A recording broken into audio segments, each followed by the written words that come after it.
brought one of our PS5 builds to Poznan Games Arena, and we played the game on PlayStation 5 without nobody really knowing. We got these comments, oh, it's running on a PC anyways, it's not a native PS5 version. It was, and it was the base PS5 version. It's a big task with many challenges that often mean extensive reworking of many parts of our games, which includes the engine code, rendering, memory. Can you explain why this is such a complex challenge for us? This has obviously been caused by the engine being in development for almost 30 years. Throughout all these years, you make tiny little shortcuts in development. After 30 years, it kind of adds up. Looking back, we started with a code base many years ago that simply wasn't designed to run across multiple processors at the same time. So achieving any real parallelism in it was basically impossible.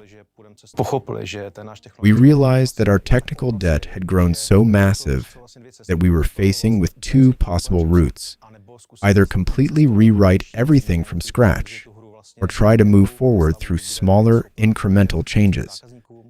Everything still has to keep working in the meantime, so we also have to implement temporary solutions while gradually moving toward that end goal. Our game was written so that whenever it needed a file, it would just request it and wait for it to load. A little stutter was acceptable. Today, everyone is extremely sensitive to it, so we had to rewrite these systems across the entire game. In the past, our game took quite a long time to load, but now I think loading times have improved significantly.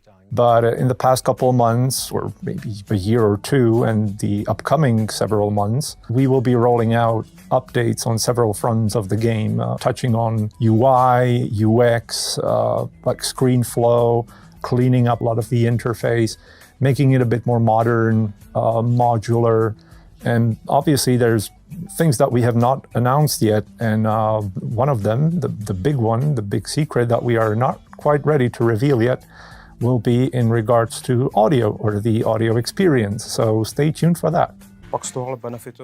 Anything that gets improved for consoles also improves how screens render. So suddenly everything looks better, and navigating the game becomes smoother. The goal is to make everything on PC look nicer and work more smoothly. DualSense features are essential for us. You can feel different roads with haptic feedback. Your trigger is more stiff if your track is damaged. And you also can hear some ambient sound from the control speaker. When will it release? Well, this really is a massive project. Many of the departments were not really aware of how much into depth they will need to go with certain parts. I think we have a history of kind of keeping things under the lid until we're very close to the release, so that we don't disappoint by saying a concrete release date maybe a year in advance or half a year advance, and then we have to postpone that. When it's ready, and we will let you know. Well, you can't say I didn't try.